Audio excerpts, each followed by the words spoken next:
Kalau kamu tidak ada di dalam 300 nama itu, artinya kamu tidak mendapatkan ganti rugi titik. Artinya kalau 120 hari kasus nggak selesai, maka pelaku akan dibebaskan.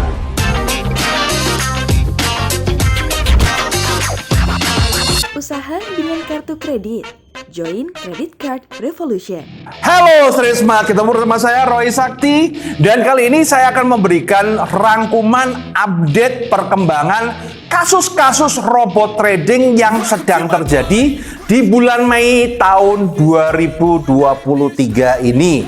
Seperti yang kita ketahui, robot trading sudah selesai. Game over, teman-teman.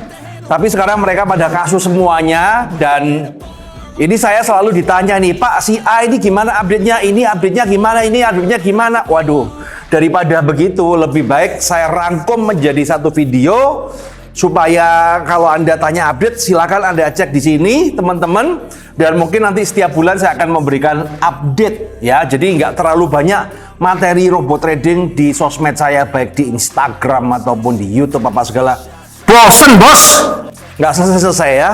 Oke, kali ini kita akan bahas dari yang paling cepat dulu ya, yang hampir selesai dulu, kemudian menurun ya jadi kasusnya. Oke, yang nomor 1 kita akan membahas Evo Trade ya. Nah, Evo Trade ini menarik teman-teman. Jadi Evo Trade ini adalah robot trading yang kasusnya itu sebenarnya lokal ya teman-teman ya, kebanyakan, tapi ya nggak lokal ya.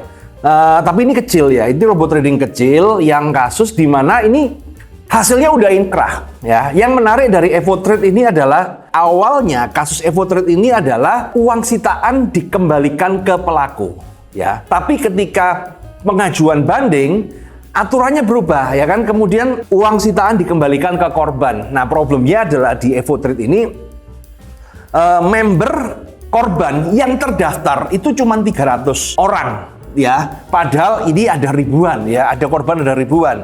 Nah, yang disita itu ada kurang lebih sekitar 200 miliar teman-teman. Artinya banyak hasil sitaan yang tidak diklaim. Itulah kenapa teman-teman saya sama tim kita sedang membentuk satu paguyuban baru untuk menampung para korban Evo Trade yang namanya tidak tercantum di dalam laporan sebagai korban, untuk menggugat secara perdata ke negara untuk mengklaim ganti rugi ini. Nah, kalau Anda member Evo Trade yang mau bergabung dengan kita batasin ya sampai pertengahan bulan Mei 2023. Kalau Anda nonton video ini sudah sampai Juni ataupun sampai Juli ya mungkin udah expired, karena ini kasusnya Evo Trade ini udah inkrah ya teman-teman. Caranya bergabung nanti tinggal Anda DM di Instagram saya @roysakti ya, di situ. Nah, nanti saya masukkan di grup. Nah, di mana kita sudah ada sekitar 80 orang ya korban, kita gabung, kita akan maju gugatan. Dan kalau Anda merasa menjadi korban, Anda mau ganti rugi, silakan bergabung ya. Kalau sama saya mah jangan khawatir lah, aman lah ya. Karena memang dalam kasusnya di Evo Trade ini menarik teman-teman. Ketika saya membuat satu paguyuban itu banyak sekali yang founder ataupun mungkin pelaku yang nggak terima, kemudian membuat hasutan-hasutan ya. Ada beberapa hoax yang beredar bahwa intinya gini teman-teman, apakah Anda dapat ganti rugi dari Evo Trade? Itu di putusan pengadilan itu ada 300 nama. Kalau Anda tidak ada dari situ, berarti artinya Anda tidak dapat, Anda tidak diakui sebagai korban. Nah, kemudian ada oknum, entah itu lawyer apa segala, yang nggak ngerti atau pura-pura menjerumuskan, bilang, oh itu 300 nama itu perwakilan. Nggak ada di dalam hukum itu perwakilan teman-teman. Kalau kamu tidak ada di dalam 300 nama itu, artinya kamu tidak mendapatkan ganti rugi titik. Nah, paguyuban kita bertujuan untuk bagi Anda yang tidak masuk di dalam 300 nama itu, kita akan masukkan sebagai korban tambahan. Kita akan gugat secara perdata. Itu yang saya update dari kasus Evo Trade. Dan Evo Trade ini sebenarnya udah hampir selesai, udah inkrah kok, tinggal bagi-bagi aja ya. Nah, kemudian kita masuk pada step berikutnya adalah di robot trading Viral Blast. Ini adalah kasus robot trading yang putusan pertama kalinya dalam sejarah dana dikembalikan ke korban lewat LPSK. Jadi Evo Trade itu awalnya dikembalikan ke pelaku, cuman karena dia melihat putusan dari Viral Blast dan Fahrenheit dikembalikan ke korban, akhirnya ketika banding, akhirnya semua dikembalikan ke korban. Ya, Viral Blast ini sekarang sudah masuk ke tahap kasasi, teman-teman. Jadi teman-teman biasanya ya, jadi pengadilan itu ada 3 ronde. Kalau mereka nggak terima, pengadilan negeri, terima nggak terima, dia akan melakukan banding, jadi pengadilan tinggi. Nah, banding nggak terima, dia akan melakukan kasasi. Ini ronde 3. Kasasi udah final ya. Nah, sekarang di Viral Blast ini sedang pada tahap kasasi ya, dari pihak pelaku ya, dari pihak pelaku yang mengajukan kasasi karena hukumannya kan lumayan itu ya. Kasus Viral Blast ini hukumannya paling tinggi itu. Minggus Umbo, kemudian Zainal Huda, kemudian sama siapa itu satunya itu, dia kena 11 tahun penjara apa segala. Dia ingin perlawanan. Ya udah, kita tunggu aja teman-teman ya. Kemudian berikutnya ya, kasus Fahrenheit ya. Fahrenheit ini juga mirip dengan kasus Viral Blast, sekarang pada tahap kasasi ya. Jadi ronde 3 teman-teman. Ini masuknya udah dari bulan berapa kemarin tuh ya? April kalau nggak salah ya. Jadi udah setahun ini ya kan, tahap 3. Nah, ini di Fahrenheit juga putusannya sama, dikembalikan ke korban teman-teman, tapi lewat paguyuban. Ya, saya mendapatkan info dari paguyuban SIF. Ini kasasi pas kemarin sebelum hari raya. Berarti perkiraan dia akan selesai itu sekitar 120 hari. Jadi 120 hari itu berapa ya? 4 bulan lagi lah, 3-4 bulan lagi. Jadi buat teman-teman untuk korban Viral Blast dan Fahrenheit, sabar. Memang aturannya begitu. Karena dari hukum di Indonesia ya kan memberikan kesempatan yang tidak puas untuk melakukan pengadilan negeri, pengadilan tinggi, kasasi. Dia mencoba dari ronde ketiga, ya. Nah, kemudian berikutnya adalah pada kasus DNA Pro. Saya tidak seberapa mengikuti kasus ini karena memang lawyernya tidak ada berkomunikasi. Baru kemarin ada Bang Zainul dari MZA itu yang saya bisa tanya-tanyain. Ternyata di DNA Pro ini kasusnya agak complicated ya.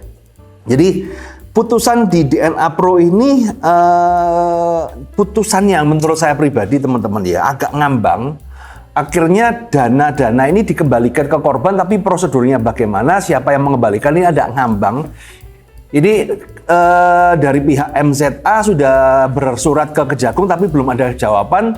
Kemudian saya barusan ada update bahwa salah satu pelaku mengajukan kasasi. Jadi kasasi juga ini teman-teman.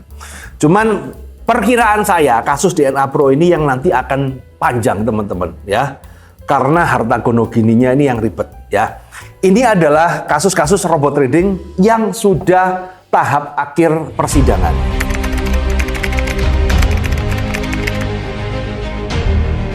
Nah, kemudian berikutnya adalah yang tahap baru masuk ke polisi. Waduh, baru urusan polisi masih panjang ini teman-teman ya. Nah, nomor 1 adalah Vin 888. Nah, Vin 888 ini menarik teman-teman ya kan. Peter Sufandri sudah ditetapkan sebagai tersangka, sudah dipenjara. Kemudian Kerry Chandra itu foundernya juga masuk. Tapi pelaku utama si Cahyadi Raharja ini masih belum masuk. Jadi backingannya kuat teman-teman. Dan masalahnya adalah dari Peter V. Sufandri sama Kerry Chandra ini tidak ada hasil sitaan. Kalaupun ada, nggak ada duitnya teman-teman. Duitnya itu ada di Cahyadi Raharja yang wakil direktur Jababeka, dan uang itu di situ ya. Nah, ini sekarang lagi perdebatan alot untuk mengajukan tim lawyer ya. Itu lagi perdebatan alot untuk mengajukan Cahyadi Raharja. Kenapa ini kok nggak masuk? Kok tidak masuk di dalam kasus jadi tersangka gitu loh. Padahal buktinya sudah ada, sudah jelas ya. Dan kemudian ya ini masih perdebatan. Semoga kita akan melihat karena Vin 888 ini juga kasihan ya. Sampai sekarang tidak ada hasil sitaan. Jadi kalau sampai Cahyadi Raharja nggak masuk ya, cuman yang dikorbankan itu cuman Peter V. Sufandri dan kemudian Kerry Chandra, alamat member-member Vin 888 ngapelu teman-teman. Tidak dapat karena yang disita kagak ada gitu ya teman-teman ya. Tuh. Kemudian berikutnya adalah kasus Net 89. Ini juga banyak yang tanya ke saya. Jadi Net 89 itu lagi proses di polisian tuh P19. Jadi kejaksaan merasa belum lengkap, polisi masih melengkapin. Nah, ini menarik, di Net 89 ini tersangkanya ada 8, tapi belum ada satupun yang dimasukkan jebloskan ke penjara. Saya sempat tanya kepada tim pengacaranya. Net 89 ini kalau pelaku utamanya Pak Andrianto, kemudian Semi, ini posisinya udah di luar negeri, udah DPO ya teman-teman ya. Dia udah kabur di luar negeri. Yang ada adalah yang kena ini adalah founder-founder dan kemudian manajemennya. Seperti Reza Paten, kemudian siapa, ada 8 orang mati 1 ya. Nah, ini tidak dipenjara karena apa? Jadi katanya ini ya teman-teman, berdasar ini laporan dari lawyer dari Paguyuban, dari Bareskrim meminta waktu, karena gini, kalau memenjarakan seseorang ya teman-teman ya, maka dia itu mempunyai deadline sampai 120 hari kalau TPPU ya.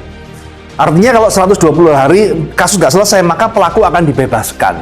Nah, ini tidak sengaja nggak dimasukkan karena bukan pelaku utama dan mungkin kooperatif ya. Nah, tapi kemudian Bareskrim lagi berfokus untuk mengumpulkan aset-aset. Jadi pihak TPPU ini mengumpulkan aset-aset yang disita. Jadi memperbanyak aset sitaan. Ceritanya seperti itu. Last update kemarin berhasil menyita kantor di Bandung. Jadi kalau di 89 ini kebanyakan sitaannya itu properti, kawan-kawan. Ya, properti. Ya, kita nggak tahu seperti apa ya. Saya nggak tahu nih kabarnya si Reza Paten gimana kabarnya, nggak pernah japri-japrian, biasanya japri ya kan, menghilang begitu aja. Ya kita nggak tahu. Oke. Nah kemudian menarik berikutnya, ini yang idola kawan-kawan semua, yaitu ATG, Auto Trade Gold ya. Update sampai bulan Mei ini, Wahyu Kenso dikembalikan ke Polresta Malang ya. Jadi kasusnya di Polresta Malang, kemudian TPPU-nya itu di Bareskrim ya, seperti itu. Kemudian Papa Jack masih berstatus buron, jadi masih diburu, belum dapat. Kemudian yang tertangkap sampai hari ini adalah Wahyu Kenso, Raymond, dan kemudian Bayu Walker.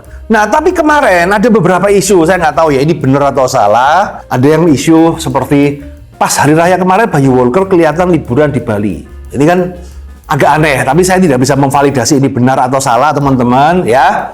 Karena ada beberapa member yang lapor. Cuman memang kadang-kadang membernya ATG ini agak halu kok, teman-teman. Masih banyak yang belain nanti ATG akan kembali, baik-baik saja. Wah, padahal ya sekacau balau, nggak mungkin lah. Kalau pada titik ini ya.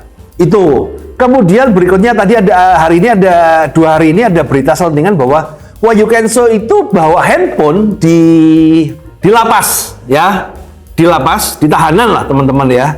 Dan kemudian ada salah satu korban ini yang japri dibales.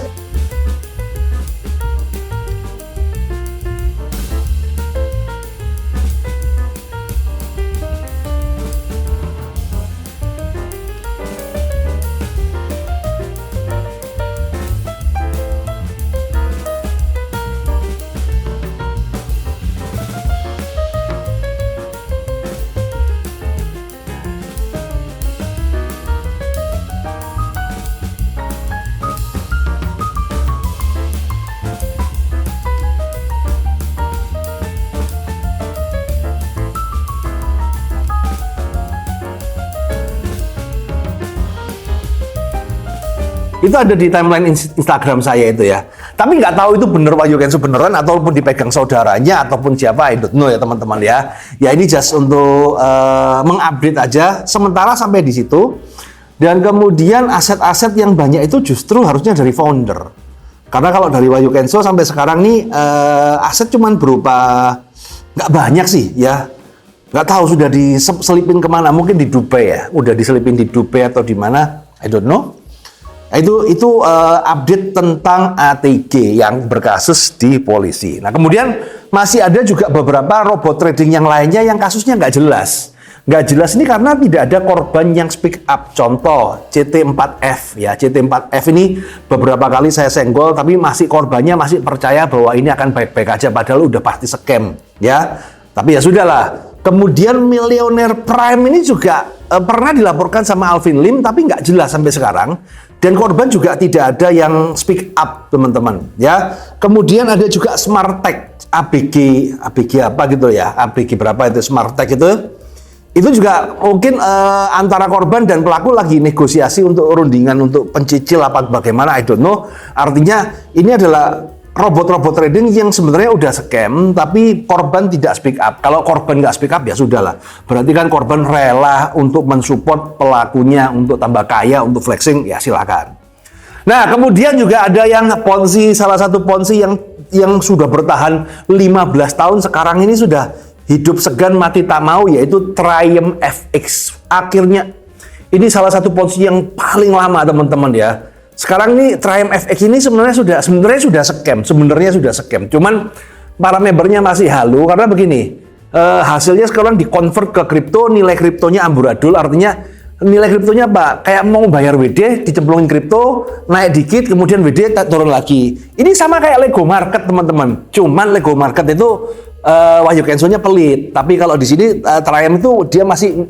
Jadi kadang-kadang satu TFX itu kadang-kadang naik, kemudian turun lagi, naik turun lagi. Jadi dia kayak nyicil begitu. Tapi ya member disuruh masih hold kembali ke $1, yes, nggak mungkin lah, ya. Ini adalah update, teman-teman. Ya saya sebagai saya turut bersimpati, teman-teman. Cuman buat kawan-kawan ya, kasus masalah kayak gini di Indonesia itu akan makan waktu tahunan, ya. Jadi Anda harus sabar, nggak bisa Anda jagain ya. Saya besok harus bayar angsuran.